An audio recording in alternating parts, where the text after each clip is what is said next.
Ողջունում ձեզ սիրելի հայրենակիցներ, մտորենք միասին հաղորդաշարն է Live News-ի ուղիղ եթերում։ Եվ այսօր այս տաղավարից զրուցելու ենք Հայ-Ակվե նախաձեռնության անդամ տնտեսագետ Հրայր Կամենդատյանի հետ։ Ողջունում ձեզ պարոն Կամենդատյան, շնորհակալ եմ հրավերն ընդունելու համար։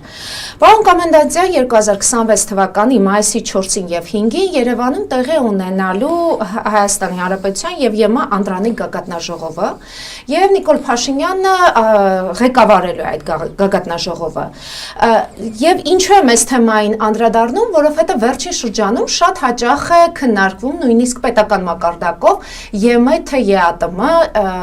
մենք դուրս են գալու, թե դուրս չեն գալու, շարունակում ենք մնալ ԵԱՏՄ-ի մեջ, ՀԱՊԿ-ի հետ սառեցրել ենք ինչ-որ հարաբերություններ, բայց դուրս չեն գալիս։ Եվ այս պարագայում ինչ է մեզ տալու այդ ԵՄ-ն եւ առհասարակ ԵՄ գագաթնաժողովը, որի շրջանակներում տնտեսական էներգետիկ հարցեր են քննարկվելու, ինչ առավելություններ մեզ կտա։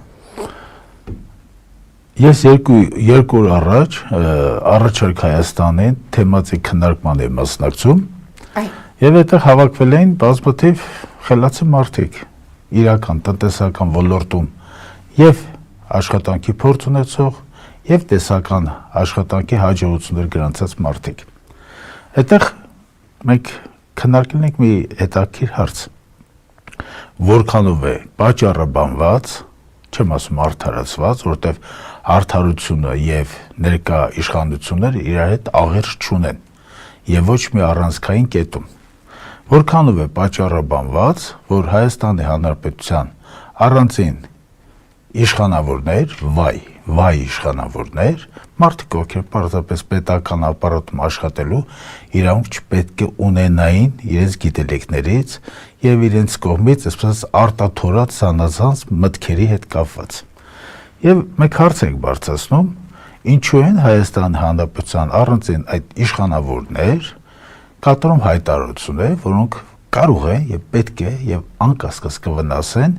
ԵԱՏՄ-ի հետ մեր փոխհարաբերություններին։ Խնդիրը նա է, որ արտաքին ապրանքաշրջանառության մոտ 80%-ը դա Ռուսաստանի Դաշնության եւ ԵԱՏՄ մնացած գործընկերների հետ փոխհարաբերություն եւ առևտրական կապերն են, ծավալները, շրջանառությունները։ Հայաստանում ունենք մարդիկ, ովքեր կյանքում տնտեսության մեջ նույնիսկ միկրո մակարդակով, ակալեզը բջջային մակարդակով, ընդհանրենք մի կրպակի մակարդակով չեն ունեցել հաջողություն, չեն ունեցել իրականություն, ոտք են կանգնում, չէ՞։ Սուեն չէ ԵԱՏՄ-ի դեմ խոսալ, Ռուսաստանի դեմ խոսալ, բա մենք իրենց կասենք սենց պիտի լինի, բա իրանք պետք է հասկանան նոր Հայաստանի ենթադրենք հզորությունը, ես նման տխմարացին հիմարություն։ Բացարձակ հիմարություն, կալ էստեղ քաղաքավարական բոլոր մեր հնարավոր պատկերացումները դնել մեկում եւ ասել, որ տխմար, հիմար, տձև, տգետ այդ հայտարարությունների, այսպես ասած, գործիքները, դա գործիքներ են պարզապես, որովհետեւ նրանք մեկ անձի մատի շուրջը փաթաթած խամաճիկներ են եւ այս հայտարարությունները ինչ են անում, այս հայտարարությունները վնասում են եւ վտանգի տակ են դնում Հայաստանի առևտրատնտեսական փոխհարաբերությունները մեր խոշորագույն գործընկերների հետ։ Հիմա կասենք ինչի համար եւ դա ում է ձեռնատու։ Լենինյան նման բնորոշում կար եւ հարց կա, որը շատ պատասխաններ է միանգամից առաջ բերում, չէ՞։ Դա հետեւյալն էր, ում է սա ձեռնատու։ Սա ձեռնատու է այն մարդկանց, ովքեր Հայաստանի Հանրապետության տնտեսական զարգացումը փորձում են արկախել, փորձում են փչացնել հարաբերությունները բոլորի հետ եւ դրա արդյունքում առևտրը դա այն ցեմենտն է, այն թելն է, որը որ կապում է նույնիսկ իրար հետ ոչ համարժեք կամ միգուցե նկատմամբ ոչ երանելի պատկերացումներ ունեցող պարտներներին, գործընկերներին եւ առևտրական կապերի խաթարումը դա առաջերտը վնասում է դաշնակից դառնալու ցանկության, դաշնակից դառնալու հնարավորության եւ դաշնակից լինելու սեփական եւ հարևան գործընկերի հետ փոխհարաբերությունը որոշակյորեն պրոյեկտելու ընդհանուր հարթակներ դեպի դրա համար էլ Հայաստան Հանրապետությունը այսօր չունի դաշնակից։ Բայց սառցրել ենք, կապտացրել ենք ես իմ անեստեզիա են կարել, տնտեսության մասին այնպեսի ապուշ, հիմարագույն, ինչ-որ դարձվածքներ են օգտագործում։ Ես ձեզ անկեղծ ասեմ, հավանաբար այդ ԵԱՏՄ-ի գործընկերների շատերը պարզապես չեն հասկանում, ենթադրենք 100% հանոց հիմարության ինչպես արձագանք են։ 100% հիմարության, բայց սառեցրել եմ։ Ես դուրս չեմ գալի, բայց սառեցրել եմ։ Լսի դու հո ինչ-որ մսի պահեստարանում որևէ կենթանու դիակ չես կախած, ենթադրենք զետեղարանում ես, դուրս չես գալի, բայց սառեցրած ես, չես գնում դեպի առուտրեցացել, ծիծաղելի մակարդակի հիմարությունները, որ սրանք են կատարում, ընդորում սրանք գիտեք վնասելու են մեկ առնվազը հունիսի 8-ից հետո գոնե մի 10-ամյակ շարունակ մեկ սրանց վարած այս այլանդակության, այս անբացատրել այլանդակության հետքերը մեկ վայելելու ենք։ Եթե դրան հավելենք նաև հիբրիդային սպառնալիքներ կոչվածը, որը անդադ ուղում են հենց Ռուսաստանի Դաշնությանը, փոխարենը երեք Նիկոլ Փաշինյանը իր ճեպազրույցի շրջանակներում ինչ էր ասում, բայց մենք մեր կշիռը հասկանալով պետք է մենք զանգահարենք Պուտինին կամ Ֆրանսիայի նախագահին անկախ մեր հարաբերություններ։ Ու այս պարագայում, պարոն Կոմենդանտյան, մի փոքր անհասկանալի է։ Մի ձեռքով կարծես նա դատապետում է Ռուսաստանի Դաշնությանը բոլոր ոլորտների առումով, մյուսով ասում է, որ մենք շատ հարգում ենք, հիշում եք իր հարցազրույցներում էլ ասում էր մեր բարեկամական, անձնական հարաբերությունները, եւ այս պարագայում կարծես հիմարեցնում է հայ հասարակությանը, թե ինչ որ բաներ է փորձում հասկացնել արևմուտքի իր գործընկերներին։ Գիտեք, ընդհանրապես գործակալական ցանցի մեջ կան մեկ անգամ հավաքագրված, երկու կողմերից հավաքագրված, 3-4 կողմերից հավաքագրված, եւ հետեւաբար մի քանի կողմերի մոտ պարտավորություններ կրող, այսպես ասած, գործակալի կամ հետախույզի կամ լրտեսի, այսպես դիրքեր, չէ՞, որոնց միակ կարելի է ամեն ինչը բացատրել։ Իհարկե, ռուսական կողմում հիմարներ չկան, բնականաբար ահռելի պետությունի ինստիտուցիոնալ հզոր ներուժ, այնտեղ հիմարներ չկան, այլ բան է, որ ռուսական շահերը ներկայումս որոշակի նաև անձնական աշխատանքներով պայմանավորված հայկական կողմից ռուսական շահերը մեր շահերի հետ հիմա չեն համընկնում։ Ռուսաստանի Դաշնությունը Հայաստանի Հանրապետության նկատմամբ նույնիսկ դաշնակցային պարտավորությունների կատարման կամ պահպանելու ընդհանրապես խնդիր պարտավորություն բացարձակ չունի։ Ռուսական կողմի տնտեսական կապերը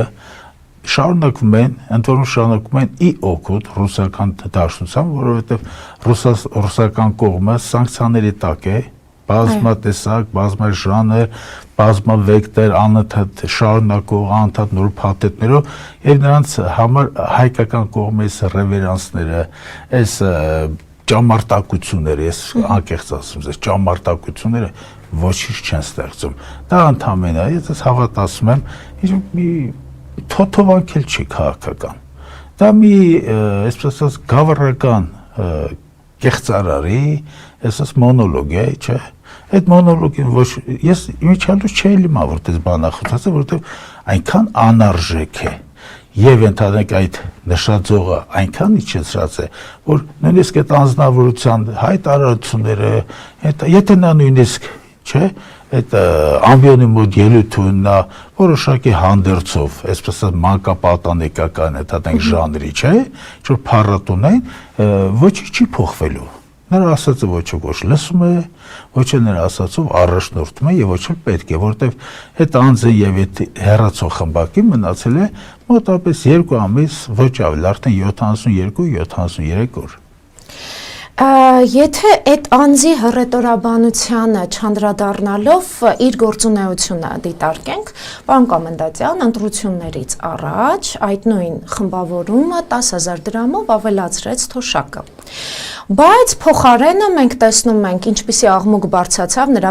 նրանց պարգևավճարների թեմայով, պարգևավճարներ, որոնք նրանք ներկայացնում են, որ շատ լավ աշխատանքի արդյունքում, այո, պետք է վարձատրվեն եւ դրա արդյունքում նշվում է, որ կարողացել են 10,000-ական դրամներ ավելացնել։ Հիմա արդեն փաստ է, կառավարությունում դրա մասին քննարկում եղավ 4.6 միլիարդ դրամ պարգևավճար, բայց այս անգամ բոլորովին այլ մեխանիզմ։ Իհարկե մենք 10,000-ին կանդրադառնանք դեռ, որքանով է դա բարձրացել եւ որքանով է դա թեթևացնում թոշակառուի բեռը, բայց հիմա հենց պարգևավճարների նոր մեխանիզմին անդրադառնանք։ Կրկին 4.6 միլիարդ, նախորդ անգամ կարծես 3.6 միլիարդ էր, այսինքն մի բան էլ ավելացրել է եւ նախընտրական փուլում։ Սա ինչ է նշանակում։ Այստեղ երկու հարցեր կան եւ իրար հետ կապված են եւ մենք բայց պարզապես քննարկման իմաստով պարտավորություն ենք իրենց անջատելու։ Այս նույն իշխանությունները 20 թվականին այդ խայտարակ կապիտուլյացիայից հետո ուշադրություն դարձրեք, զոհերի քանակը չէին ասում։ Այո։ 100 հոգի է մահացել։ Պլյուս մինուս։ 200 հոգի։ Զգալի մասը շրջապատման մեջ են։ Հիմա դուրս են գալիս։ Բոլորը մասնակցում են օրական մի քանի հուղարկավորությունների, չէ՞։ Այո։ Բայց նույն ժամանակ այդ արցուն կոչեցյալների եւ դրա նմանները, չէ՞, ասում են դե մի 200-300 հոգի զոհերը, 400 հոգի նույն ձևի հիմա իրականացում են այդ պարգևավճարների օպերացիա։ Հասկացան, որ քաղաքացիները զայրույթով են այդ ամենը ընկալում, չէ՞։ Այո։ Ասեն մեր ձեռն է էլի։ Մի անգամից չենք տա, չէ՞։ Այո։ Գտանք ամիս չերևա, հուզում չի առաջացնի, ինչ է մեր անշարժ գլուխը ընդհանրիկ ցավի տակ դնենք։ Այդ մեր ձեռն է։ Սրանք պետությանը նայում են, որպես ոչ թե կառավարվող սուբստանցիա, սրանք պետությանը նայում են, որ մի կար կանդակ, որ երբ պետք է լինում, որտեղից որ կտրում են, կլինի դա հող, կլինի դա գործարան, կլինի դա ճանապարհ, կլինի մարդկային կյանքեր, չէ՞։ Այս մարդիկ այդ են, դրանցից ինչ ուզենք։ Հիմա թոշակառուների 10,000 հետ կապված, չէ՞։ Այո։ Ուրեմն ես հայակվե ազգային միավորման սոցիալ-տնտեսական հանձնաժողովի ղեկավարն եմ, մենք 7-8 ամիս առաջ հոկտեմբերից սկսեցինք թոշակների բարձրացման պահանջով արշավ, քարոզարշավ, մեծ ամբողջ երկու պատտվեցինք, ստորագրություններ ենք հավաքում, մի խոսքով բոլորը տեղյակ են, որ մենք ենք այս թեմայով աշխատում։ Հիմա իհարկե պետք է ինչու՞ դա շեշտում, որովհետև հիմա քաղաքական դերակատարներ են հայտնում, ովքեր փորձում են սա սեփականաշնորհել, որը կարծում են, որ ոչ թե ամոթ է, դա ընդհանրապես անելու բան չէ, ասենց ասեմ, որովհետև մեր եթե դուք անդիմադերի դաշտում եք, ձեզ տեղավորում, այսպես տեղորոշել, պետք չէ անդիմադերի դաշտի առանձին դերակատարները վաստակը ուրանալ կամ խեղաթյուրել։ Դա առաջին։ Հիմա այս կառավարություն կոչեցյալը հանձնեցած քաղաքական խմբակի այդ մեծագույն աճպարարին, չէ, ընդամենը մարտի 15-16-ի կողմերը հստակ պնդում են, փող չկա դրա մասին։ Ճանապարհաշինությանն է դա գնացել, դպրոցաշինությանն է գնացել, պաշտպանությանն է գնացել, այս մեքենա գնացել, այն մեքենա գնացել, չէ։ Մեկ էլ գալ ընդ որում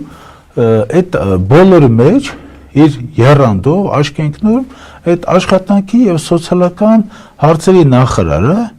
ընդհանուր մարտի 14-ին հերոստատեսությամբ ելույթում ասում է չկա նման հնարավորություն, բարձրապես չկա, ասում է ով որ ասում է մոլդովական հիբրիդային պատերազմի սցենար անում, լսի այդ տղա ինչ մոլդովական սցենար, մենք ասում ենք թոշակառուներ փողը պիտի բարձրան 50%, ասում են մոլդովական սցենար, այդ ով է քեզ խորհրդվել, այդ Եվրոպայից եկած զանազան ընդհանրենք անհասկանալի կողմնորոշումով ընդհանրենք խորհրդականները, այն նույն մարդիկ ովքեր որ Արցախը հայաթափելու համար ասում էին մի քիչ նշաձողը իջացրեք, այդ նույն Շարլ Միշելը իր տանը հեղինակություն չի, այն չգիտեմ որքանով է դա չէ, բայց անդադ պատտվում է այդ տեսանյութը, որ կինը նրան պարզապես գանահարում է իր կինը։ Հիմա իրանց թողել, թող իրան գնան իրանց տնտեսական թեմաները կարգավոր են, մեր գործը չի։ Բայց այս մարդը, այս աշխատանքի սոցիալական նախարարը ասում է, ընդհանրապես հնարավորություն չկա, բա փողը հիմա որ 10,000 բարձրացեք, որտեղից։ Մենք կարող ենք օրինակ մի զուգահեռ տանել 100 միլիարդ դրամ այս տարի պաշտպանության նախարարության բյուջեն կրճատվել է։ Այդ փողը ուր է։ փաստորեն ինչ եք անում, փաստորեն պաշտպանելու փոխարեն պաշտպանության փողը բերում եք, թոշակառուներին 10 հազարով իբր թե բաժանելու եք, որ սահմանը անպաշտպան մնա, էսա խնդիրը։ Երեք շեշտեց, որ մայիսի 28-ին մենք հաշվետու կարծես հանդես կկազմակերպենք մեր այդ զինտեխնիկան, որը ավելի վաղ ասում էր խմբեր ստեղծեք, եկեք տանեք ցույց տան, այո։ Հիմա ասում է այնքան շատ են չենք կարողանում կազմակերպել, փոխարենը մենք Հանրապետության հրապարակում կցուցադրենք, թե ինչ տեխնիկա ենք ձեռք բերել, բայց սա հանկարծ խաղաղության խաթարման որևէ գործընթաց չդիտարկվի։ Մենք խաղաղության դեր չէ, որպես ուզում դա օգտագործել, այն կարգի տխմարություններ են անում, այդ պաշտպանության նախարար հիմա որ աշխատում է երիտասարդ, որ բանակում դանակահարել է սպային եւ որի համար ազատազրկվել էր, դա չեն կարողանում կոծկել այս մարդիկ։ Մենք էլ ենք բանակում ծառայել, բայց սպա ընդհանրեք դանակահարելու երբեք չի հասեբանը։ Դանակահարություն, այս սառը զենքով հանցագործություն կատարում է այն տղամարդը, ով թույլ է, ֆիզիկապես ուժեղ, հոգեպես ուժեղ, իրական իր արժեքի իմացող եւ շրջապատում հարգանք վայելող ցանկացած տղամարդ Կովկասում դանակով մարդ չի խփում։ Սկսենք այդտեղից։ Հիմա հաջորդը տալմա պաշտպանական բնագիծը ռեկլամային նկարում են, դուք աննորմալ չեք։ Պաշտպանական ցանկացած բնագծի ցանկացած ֆոտո փաստաթուղթը դա արդեն վերլուծության, դա հակառակորդ կողմից մշակման, քարտեզագրման, բազմաթիվ ձևերով այս ամենը մշակելու հնարավորություն ստալ։ Սա ինչ է, եթե ոչ թե անփութություն։ Կարծում եմ հետագայում բնականաբար հայկական Նյուրնբերգ լինելու է, բնականաբար մի կասկածեք, ոչ ոք թող չկասկածի։ Այդ շարքը ասես երկար նստելու են։ Առնվազն սկզբնական շրջան մոտավորապես 200 հոգի։ Ընդհանուր երկրի մասշտաբը երկրն է մի 12,000-ի կարգի ոչ ավել, եւ այս կարգի ամփույթ ասեմ, թե ընդհանրենք ադրբեջանցիների շատ սիրող այս ղեկավարներ կողքին, ամենածանրագույն պատիժը գիտեք ովքեր պետք է կրեն, այն սև գաղթի բանակը, որ Հայաստանում գործում է։ Այդ ֆեյքերի ամբողջ այդ ֆաբրիկա ասող կարծես են ասխերի ֆաբրիկան ենք հիշում, չէ՞, բայց դա չի խնդիրը։ Մենք ունենք գաղթի բանակ, որ ցանկացած ընդդիմադիր չէ, ցանկացած քաղաքացի հենց մի գրառում կատարեք, մի գրառում, եթե դուք այդ գրառումը մեջ իրենց բրիգադիրների կողմից իջեցված լեյտմոտիվը որոշակիորեն այսպես քննադատության ենթարկում մտնում են։ Այն մեր ընկեր կա մի շատ ճանաչված Արեգ Սավգուլյան անունով պատմաբանա շատ մեծ հեղինակություն ունի եւ սոցիալական ցանցերում մեծ իրակողից պրոցես անդամ։ Այն որ իր հետ ենք զրուցում, ասում մտնում գրում են, էլ ես իմ թուրք, էլ ես իմ դավաճան, էլ ես իմ ինչ, էլ վատ բառեր։ Մենք ամենօրյա ռեժիմով դրան առերեսվում ենք, ցանկացած նյութի տակ մենք ստիպված ենք լինում։ Տիկին Ծառուկյան, այս սև բանակը ոչ թե պիտի հունիս 8-ից հետո դադարի։ Դրանց հատ, որտեղ վստահ եմ, այս ցանց մեջ այդ բրիգադիրները, ղեկավարները, այս սև բանակը պետության մեջ, փաստորեն մասնավոր իրենք բանակ են ստեղծել էլեկտրոնային։ Այս էլեկտրոնային բանակը ամեն առողջ մտածելակերպ ունեցող մարդու վրա ոչ թե հեղեղա թափում լուտանքների, ամենաանասելի, անհասկանալի չասեմ հայհոյանքները, ընդ որում այդ fake, այդ զիբիլները, այդ fake զիբիլները, դրանք աղբել չեն, զիբիլ են, ասիական թուրքերենով արտած կամ արաբերենով, դրանց մեծ մասը պարզվում է կանայք են։ Բա ինչի մասն է խոսքը։ Այս սանց առավոտը հանձնարարություն է տալիս, այդ մի ոչ ու փուչը, չէ, հետո մտնում է սկսում է ինչ որ գնալ այս կառավարական նիստին, այն նիստին, մեն մոտիկա փողոցներում ժողովուրդ հետ ինչ անում։ Թևերից է քաշում, վզներից է քաշում, թռնում է վրաները, մի հատ կպցնեմ, մի հատ կպցնեմ, մի հատ կպցնեմ, մի հատ կպցնեմ։ Ահա հասկացանք, հա, մարմաճի մեջ ես, հա, վախի մեջ ես։ Ընդ որում սրանց այդ քննարկումները լրջագույն դաշտ անել, Որ հույս ունալ, որ ինչ-որ լուրջ քննարկումներ կառաջացնի, որևիցե առողջ ինչ-որ գործողություն կամ հեռանկար կբացի, չէ, պարզապես անհնար է։ Պարզապես անհնար է։ Այդ մարդուն բռնում են, չէ, բանը։ Հարցակման մետրոյի մեր կանոչ վրա մարդիկ չեն նկատի։ Ամենակարևոր բանը չեն նկատի։ Գիտեք որն է։ Այդ հարցակման ժամանակ 2 մետրի վրա նստած էր աշխատանքի եւ սոցիալական հարցերի նախարարը։ Այ խելացի։ Այդ քո աչքի առաջ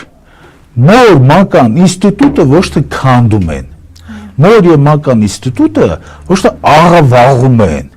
այլ հստակ հարցակում է տեղ ունենում նոր եւ մանկան ինստիտուտը։ Դուք որտեղի հայ տղամարդն եք։ Դուք որտեղի հայն եք, որ ավանդույթ կարողն եք։ Թե ձերը մենակ բռնես մանա գալի, դու անդուրմել չեք։ Երաշտություն։ Այդ երաշտություն այսօր առավոտյան ինչ-որ հոնքերով զանազան, ինչ-որ խաղեր էր տալի, ես մի չեմ։ Լսեք, այդ աթոռը, ես պետական համակարգում աշխատել եմ։ Երբեք այդ աթոռներին ձուլվելու ոչ ցանկություն ա եղել, ոչ էլ։ Այդ աթոռը, որ ձուլվել եք, այդ ձուլվելը ձեր համար չպետք է նշանակի, որ դուք վերաբերվեք են մեր գրողներից մեկը մի հետաքրքիր մանրապատումներ պատմակ մի պետական հիմնարկում մեկը երկարատև ծառայությունից հետո մահանում է ժողովուրդը գալիս են ասում են զանգ քարեզատեն թողան տանեն այս մարդուն շտապօգնություն գալիս են մենք սերտաչել են այդ իր աթոռի հետ չեն կարող աթոռը սպոկեն սանտեխնիկ են բերում էլեկտրիկ մեխանիկ են բերում չեն տեմ ասում են ինչ անեք քո չեն կտրտելու աթոռը վերջ այդ աթոռը բանով տանը որ թաղեն Մեր պաշտոնյաներից մեծ մասը հենց նույն կարգավիճակում է։ Պատրաստ են ամեն ինչի միայն կպած մնան այդ աթոռին։ Խնդիրը գիտեք որն է, էլի կարելի է ընդհանրենք պաշտոնամոլ լնել, պաշտոնի մեռածեղնել, ես մի հազար մի բան էլի։ Բայց աշխատանքի եւ սոցիալական հարցերի նախարարը անա իրավունք չունի իր դիմացը սոցիալական աղետ է տեղ ունենում։ 2-3 տարեկան երեխա վրա մատո, ոտո, նստելու ձևը դուք տեսաք դրա։ Այո։ Են նստելու ձևը դա ցանկացած մարդ, չէ, դաստիարակված մարդ, ցանկացած մարդ իրեն այդպես իրավունք չունի պահի, հանրային վայրում իրավունք չունի պահի։ Պարոն Կոմենդանտյան, ինչի մասին է խոսքը ամենօրյա ռեժիմով այն տեսանյութերը, որը հրապարակում է, ինչպես է ուտում, սնվում կամ ինչ-որ բան անում, արդեն ցույց է տալիս դաստիարակություն, այնպես որ տղամարդկություն, հայի տղամարդկության մասին խոսելը այստեղ մի քիչ ավելի շատ է ասված, քան կարելի է։ Ինչևէ, եթե մենք խոսենք այս իշխանության հենց այդ Պարգևավճարների համատեքստում, որ իրենք ներկայացնում են, տեսեք, մենք լավ ենք աշխատում, այո, պետք է վարձատրվենք, բա ինչ եք ուզում, կաշառքներ վերցնեն, չէ, չենք ուզում դուք կաշառք վերցնենք, բայց հիմա այս պարագայում, երբ տարածաշրջանի լարվածությունով պայմանավորված գնաճ կանխատեսվում է նաև Կենտրոնական բանկի նախագահը դրա մասին խոսեց, իհարկե հիմա տոկոսադրույքը դեռ չեն բարձրացնում, բայց չի բացառվում, չէ, որ առաջիկայում բարձրանալու է, չնայած մենք արդեն ունենք գնաճ, մինչև պատերազմական գործողությունները արդեն փետրվարին մենք ունեինք գնաճ։ Հիմա այս պարագայում ըստ ձեզ արդյոք այս իշխանությունը հաշվարկներ արել է, որովհետև գնաճը ազդելու է ոչ միայն պարենամթերքի, այլ նաև լոգիստիկ խնդիրների, էներգակիրների եւ այլն եւ այլն։ Եվ այս պարագայում մենք անվտանգության խորհրդի նիստեր ենք ունենում, չգիտեմ, մի քանի հատ, ինչեր են անում։ Մասնակիցների միայն դեմքերին դիտարկումը մեզ կարող են թադենք սարդոնիկ ծիծաղի քրգիչի մեջ գցի։ Մենք դեմքերը դիտարկելը ու այդ դեմքերից բացառիկ լրջություն էլի անվտանգության դուք ինչ անվտանգության խոր դուք ինչ կապ ունեք անվտանգության հետ հիմա վերադառնանք այդ գնաճի կամ տնտեսական հետևանքներին դուք մասնակից չլինելով հանդերձ բարձրացնում եք մի շատ կարևոր հարց Շատ ամենօրյա ռեժիմում մենք առնչվում ենք դրան։ Ես այլ բան եմ ասում։ Դուք շատ կարևոր հարց եք բարձրացնում, անտիֆոր հիշատակեցեք Կենտրոնական բանկի նախագահ աշխատող, ընդհանրում այդ անձնավորությունը որքան զարմանալի չէ, հիշում եք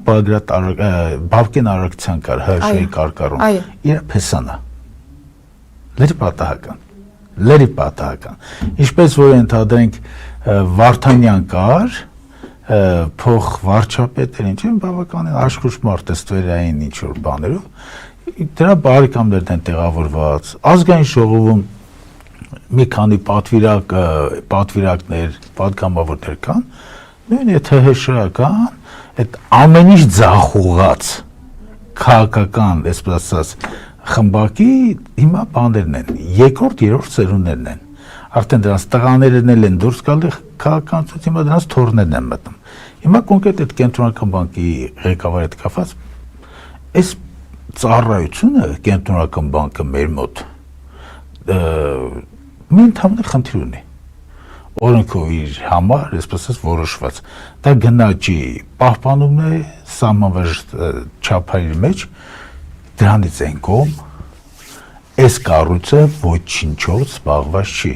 Խնդիրը վնա է, որ այդ տնտեսությունը զարգացնելու համար, կենտրոնական բանկի գործիքակազմը զարգացնելու համար, ոչ թե հետևելու համար, տուգանելու համար, ես եմ իջում մեկին լիցենզիա տալու համար, չէ, տնտեսությունը զարգացնելու համար, հիմա եվրոպական եւ ամերիկան բազմաթիվ տեսաբաններ կան, հենց կենտրոնական բանկերի դերի մասին խոսում են, որ կենտրոնական բանկը այդ սղաճի թեմաներով միայն չպետք է բավարարվի, նա տնտեսության զարգացման գործիքների փնտրտուքի մեջ պետք է լինի։ Հիմա մի օրինակ ասեմ, բոլորդ էլ գիտեք, որ հիմա կրիպտոարժութային այս աշխարհը որ կա, զուգահեռ մեր իրականության իր ճանապարհը փորելով ասեմ, ցածկերով ասեմ, բայց գնում է։ Այսօր մոտավորապես 6-7 տրիլիոնի հավանաբար նայ սֆերային որոշակի այսպես խողովակները հաշվի առնելով, նա կունենք 6-7 տրիլիոնի կապիտալիզացիա Հայաստանում։ Այս բնակավարը ինչի չի օրենսդրորեն ամրագրվում։ Այդ կենտրոնական բանկի նախագահը է, որ հավեսով տեղավորվել է, 700 հոգի աշխատող են բերել տեղլացրել, որ մեկին խոսած որ դաս կտա, մի հատ դաս կտա, էլի ձևի, փոշմանից որ բարվել է, էլի։ Ժամանակին համընթաց չեն կարողանում Այս մարդիկ գիտեք ինչ են անում։ Այս մարդիկ պարզապես բանկային Հայաստանի Հանրապետության ռեզերվացիա է ստեղծել, ռեզերվացիա, ցանկապատված տեղ, որտեղ ոչ գայլերն են մուտք գործելու, ոչ էլ ոչխարները։ Գայլերը նկատի ունեմ ավելի ագրեսիվ եւ ավելի բանկային հմուտ քաղաքականություն արմենիան բանկերը, չէ։ Իսկ ոչխարները ասել եմ, ընդհանրենք այլ երկրների ցենտրենք, այս ոչխարը երեք չեմ ասում ոչխար են։ Համատուցամ չեմ ասում, էլի, որպես մետաֆորիկ։ Հիմա բայց նայեք ինչ է ստացվում։ Մեր կենտրոնական բանկի ամեն ինչի մեջ չկա։ Հիմա ոչ մեկի մոտ զարմանք չի հարուցում, ինչի ընդհանրենք հայկական Արշին բանկը կլանեց խոշորագույն HSBC բանկի ընդհանրենք հայաստանյան մասնաճյուղը։ Ոչ մեկի մոտ այդ հարցը չկա։ Հասկանալ է, որ ոչ մասնակիցները դրա մասին ոչ հասկանալու են, ոչ էլ իմանալու են, բացատրելու դեմքուց, բայց Հայաստանում ստեղծվել է բանկային ռեզերվացիա եւ այդ բանկային ռեզերվացիայի այսը գլխավոր շահառու, պահառուն, ենթադրենք կազմակերպիչը, ենթադրենք SSSS, բազմաթիվ այնտեղ բաներ կան, էլի։ Այս հիմիկվա ղեկավարության կենտրոնական բանկի։ Այդ մարդը չի ասում, օրինակ մի հասարակ դες հարստամ։ Մի հասարակ հարստամ, չի ասում, եղբայր, եթե բանկերը, որոնց տվյալներ ես փայլում գիտեմ, մոտավորապես 1 միլիարդ 100 միլիոնի անցյալ տարի շահույթ են ունեցել, չէ, շահույթ։ Այո։ Ինչու է պետությունը այդ վարկառուների, անհուսալի վարկառուների եկամտահարկը վերադարձնում ինձ բանկերին։ Ինչու։ Կարող եք ասել։ Մեկ ընդհանրապես մեկ բացատրություն կա դա եւ մեկ պատասխան։ Հայաստանում գործում է բանկային չարագուշակ, չարաղետ լոբինգ։ Շատ կարևոր շեշտադրումներ է կանում պարոն Կոմենդանտյան, որը իսկապես մեր հասարակությանը պետք է ավելի մանրամասն բացատրել, այսինքն կարելի է թեմատիկ ինչ-որ զրույցներ ունենալ, որովհետև բանկային այս աղետը յուրաքանչյուրի ընտանիքին է։ Դուք ակադեմիական պատկերացումների ընդհանրապես առողջ բանականության շրջանում եք կատարում ձեր դիտարկումները, որովհետև դուք շրջաններ չեք այցելում, Երևանի արևարցաններ չեք այցելում, հավանաբար ես անդադ այցելում եմ, մարդկանց դա չի հետաքրքրում։ Բայց բոլորը վարկերի տակ, ծանր ամբողջ վարկերի տակ է ծանրությունը, գիտեք ինչ, երբ որ թեմայից խոսում ես, չէ՞։ Այս օրինակ բերեմ։ Ծիծաղել օրինակը։ Մեկը զանգում է մեր, գալիս է մեր գրասենյակներից մեկը, մեկ մարզերում ունեն գրասենյակներ, եւ ասում է, ես խնդրում եմ, որպեսզի հրեր կոմենտացիանի զանգահարեք, ես այդ առանցին ուզում եմ թեմա բարձրացնեմ։ Վերջս մեր ժողովուրդը զանգահարում են, ասում են, բա անկեր կոմենտացիան, ես մի քաղաքացին եկել է, միայն ձեր հետ ասում շփվի, ավանդորը մտածում է, ես երևի բան եմ, էլի, այն բոլոր շնորհներով աշտված ինչ որ մի հրաշագործ եմ, իր հարցը պետք է լուծեմ, էլի։ Ասում են, քաղաքացի ջան, ասեք ձեր թեման որն է, ասում է, գիտեք, ասում է, 44 թվականի ծնունդ ունեցող քաղաքացիների ավանդները երբ որ վերադարձնում են, ասում եմ, հա, դա 44 թվականից հետ, ասում է, բան, այդտեղ էս պրոբլեմ են, ասում, պրոբլեմ ինչի մեջ է, մտածում եմ, հավանաբար չի կարդացել, բան, չէ, ասում է, մերը 46 թվով է, այդ մեր պրոբլեմը, էլի, 46 թվի ծնունդն է, հայրը կամ պապը, չգիտեմ ով էլի, ասում եմ, հա, 2 տարի կսպասեք ու բան կլինի, ձեր հերթը չեք կարա 2 տարի առաջ գցեք։ Էս դա ինչի մասն է խոսում, մեր այս ժողովրդից գալի մասը, նա ոչ այս բացատրություններն է լսում, օրինակ այսօր դրանից էլ օգտվում է այսօրվա այո, բա դրա համար կրթությանը գումար չեն հատկացնում, դրա համար կրթության մեջ ինչ են անում, կրթությունը սարքել է մի այնպեսի ճահիճ են սարքել, որ մարզից եկած երեխան ինչ պիտի հետը բերի, մտահոգությունը որն է, մտահոգություն հետ 600,000 դրամ տարեկան, դրան գումարում է մոտապես 200,000-ի չափ տրանսպորտային փոխադրում, դրան գումար եղավ ինչքան արդեն 800,000, դրան փոխանցում է մոտապես վարձով տուն 200,000 դրամ ամսական, ընդհանրին 7.6 միլիոն 600, այսինքն այս երեխան մարզի 2.5-ից 3 միլիոն դրամ ընտանիքը փող է վճարում, չէ, որ սա գա սովորի, զգալի մասը սովորելու հետ համատեղ աշխատում է եւ դրանից բուժում է կրթություն։ Այո, քանի որ ընտանիքների մեծ մասը չի կամ այդ գումարը ընդհանրենք վաստակել կամ առանձնացել իրենց տնային տնտեսության շրջանառու միջոցների, չէ, այս երեխան գնում է սկսում է ինչ որ բանի այդ ծառայություններ մատուցելու մեջ աշխատում, որպես կաֆեում մատուցող, ես այս մարդը որ ավարտում է, այս մարդը այլևս պետք չի ավարտելու օրվանից ինքը պետք չի, միջև ավարտելու օրը պետք է որ փող իրանից գանձվի, չէ, ավարտելու օրվանից ինքը պետք չի։ Հիմա հայակվեմ մի նոր նախաձեռնություն է բերել, մենք արդեն արշավը կսկսենք, անվճար բուհական կրթություն։ Այո, դրա մասին դուք կարճ տեսանյութ անվճար բուհական կրթություն արժանանալու մոտավորապես 33 միլիարդ դրամի կարգի, դրան պետական մասնակցություն այս գումարների փոխհատուցման իմաստով, չէ, լինելու է մոտավորապես 25%-ը, հիմա 33 միլիարդի 25%-ը դա մոտավորապես 7 միլիարդ դրամի կարգի, հիմա շատերը կասեն, գումար չկա, չէ։ Իհարկե։ 3.5 միլիարդ դեկտեմբերին տվեցին պարգևավճար, ոչինչ չանողներին, 4.5 միլիարդ էլ տվեցին, եղավ այդ 8.5 միլիարդը, այս 8.5 միլիարդը եկող տարուլ է շարունակվելու, բայց ճիշտ չէ, 8.5 միլիարդը կուլտուրայի վրա դնել, ուսման վրա դնել, հետանենք այս արդյունքը լինելու էր, որ օգտվելու եւ պետությունը, եւ տնտեսվարողները, եւ մարդիկ երկրում իրենց կայացման ճանապարհն էին ձեռք բերում։ Ընդ որում մի կարևոր թեմա կա, շատ են դրա վերաբերել հարցեր տալիս, ասում են, բա այդ ո՞նց անելու, բա չսովորողն ինչ պիտի անենք։ Որտեւ հիմա այդ բուհական ինստիտուտները, չէ, չսովորողին պահում են։ Այո, որովհետև վճարում է։ Այո, որովհետև վճարում է։ Իսկ մեր համակարգի ներդրման ժամանակ չսովորողը առաջին ամիսը դուրս է մնալու։ Վերջ։ Այո։ Կարգ ու կանոն պիտի լինի, ուսում պետք է լինի, ընդ որում մի կարևոր հանգամանք էլ կա, որը որ այս թեմայի հետ կապված է կուզենամ նշեմ, քննությունները ինստիտուտներում չեն անցկացվելու, լինելու է անկախ կառույց։ Անկախ կառույցում ոչ այդ համասարանի էս ինչ են, ինչի պապու հետ աշխատել, չի աշխատելու բացարձակ ու դա լինելու է ընդհանրենք մեր պետության օգնությունը, մենք պետությանն ենք օգնելու, մեր հայրենիքն ենք օգնելու։ Պարոն Կոմենդանտյան, թույլ տվեք ես ձեզ հետ չհամաձայնեմ այն առումով, որ ասում եք չարժե նույնիսկ դրա մասին խոսել, որովհետև շատ հասարակության մեծ հատվածը չի էլ հետաքրքրվում այդ հարցով, բայց այնուամենայնիվ ես կարծում եմ, որ մեր պարտքն է դրա մասին խոսել,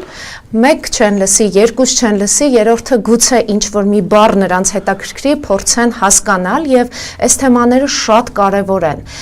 Ոչ միայն հենց բանկային համակարգի այդ խութերը հասկանալը, կրթական, որը շատ կարեւոր է, որի արդյունքում մենք այսօր ունենք իշխանություն, որը պնդում է, եթե ոչ ինքը, ապա պատերազմ։ Ցավոք սրտի մեր եթերաժամանակն է ավարտվել, որտեղ ինձ հուշում են, որ մենք դրսից եթեր ունենք։ Ես պետք է ձեզ հենց ուղիղ եթերում խնդրեմ, որ առաջիկայում կրկին հանդիպում ունենանք, ավելի մանրամասն խոսենք հատկապես Հանրաքվեի տնտեսական ծրագրերից, որովհետև Հայաքվեի, կներեք, Հայաքվեի տնտեսական ծրագրերից, որովհետև իսկապես այնտեղ կան շեշտադրումներ, որոնք առանցքային են հենց մեր ապագայի, մեր երիտասարդության, մեր ընտանիքների բարօրության համար։ Այնպես որ հուսով եմ, այո, հասկացա ձեր եւ հրավերը եւ ժամանակի սղության փաստը գրանցեցինք։ Մենք ընդհանրապես երկու խոսքով ասեմ, մենք սոցիալական ծրագիր մշակել ենք 87 կետից է բաղկացած, տնտեսական ծրագիրը բաղկացած է 300 կետից, մոտակա երևի հաջորդ շաբաթվանից սկսել ենք դրա հանրայնացումը, իմ Facebook-յան օգտատիրոջ հարթակում դրանք նորից թողարկվելու են, նորից ստատուսները դրվելու են, հետո ռիլերով փորձելու ենք դա բացատրել, այդ 300 կետին հետ զուգընթաց կա մեգա նախագծերի բաժին, որ ֆանտաստիկայի ժանրը համարյա թե, բայց իրագործելի։ Այ դա շատ կարևոր է, որտեղ հաճախ հենց կուսակցությունների ծրագրերի ներկայացման ժամանակ հասարակության ինչ-որ շերտեր ասում են ուղղակի ծրագիր է թղթի վրա գրված, դա իրականանալի եւ իրագործելի չէ։ Հետևաբար կփորձենք ներկայացնել, որքանով դրանք կարող են։ Նորից ընդհատում 1 րոպեով Հայաքվե միակ քաղաքական դերակատարն է, միակ ուշադիր, թող ձեր համար չեմ ասում էլի, մեզ լսողների համար եմ ասում, միակ քաղաքական դերակատարն է, որ այս իշխանությունը հաղթել է։ Միակ։ Թոշակների այս ամբողջ աշխատանքը, որ մենք տարանք,